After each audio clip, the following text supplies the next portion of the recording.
Kolbrin Bible, Book 5, Book of Manuscripts, Chapter 11, 64th Egyptian Scroll, MAN 11:1. The voice of the people cries out for the blood of the learned, and upon their heads the blood shall be. It is a time of sorrow. It is a time of distress. It is a time of tribulation. MAN 11:2.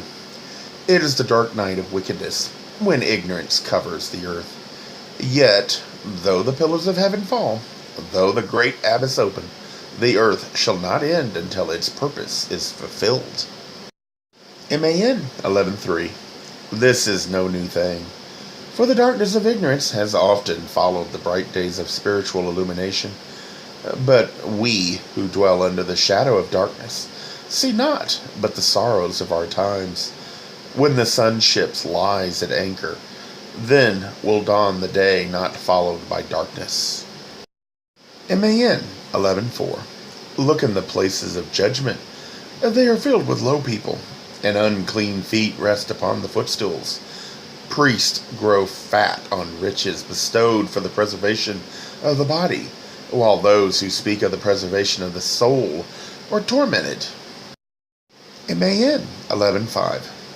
Men talk of the delights of life, but who cares for the eternal life of the spirit? We are as carrion, yet unseen by the vultures, or as a tomb laying open to the despoilers. MAN 11:6. Our doctrine is as a leprosy upon us, for the life of man, who cannot impart his knowledge to another, is futile. Men live to learn and also to teach. He who learns but does not teach takes all and gives nothing. MAN 11:7. Dark looks are cast upon those filled with the ancient wisdom. The people's pleasure is with those who perform deeds of deceit. Then there are those who seek acclaim and lewdness. When they perform some filthy deed, the people say, "This was the custom of our fathers and our fathers' fathers before them. Therefore, is it not permitted, even before the one God?" But they reason wrongly, for he cannot condone any deed of filthiness or evil, and he abhors unclean ways. MAN 11:8. Men say, "Our eyes cannot deceive us. The eye sees that which is real. That which the eye sees is not unreal." Foolish people who know not how little the eye sees. The real is real of itself. Neither the eye of man nor his understanding makes it real or unreal. MAN 11:9. Is a stone a thing unchanging, or is a star always a star? Who among you, people of ignorance, can see the bond between star and stone? Yet there is kinship in all things. The stars hanging above are not wholly apart from the heart of man. MAN 11:10. In the law, all things are united. It gives stability to everything. To it, all things conform, even the great God, for he will not break his own law.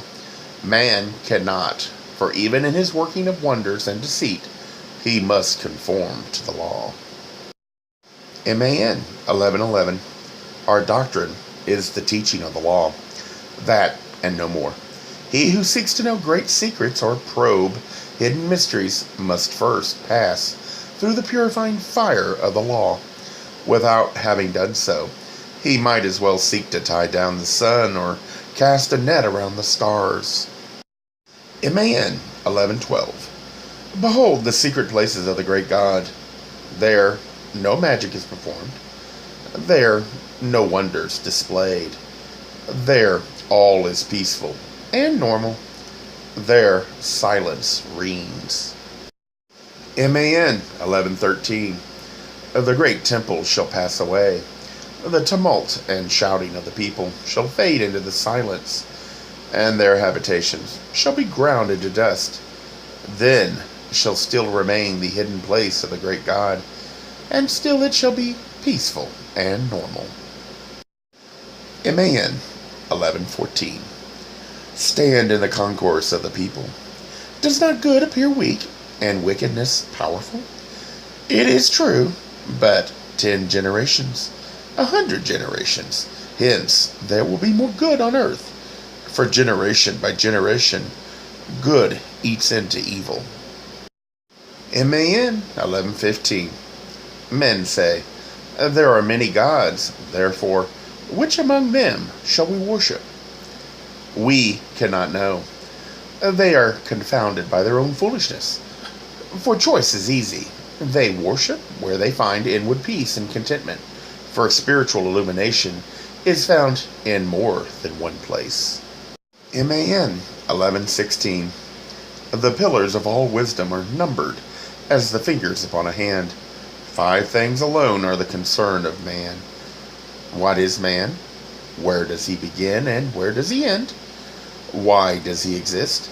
And how can he conduct his life in a manner best for him?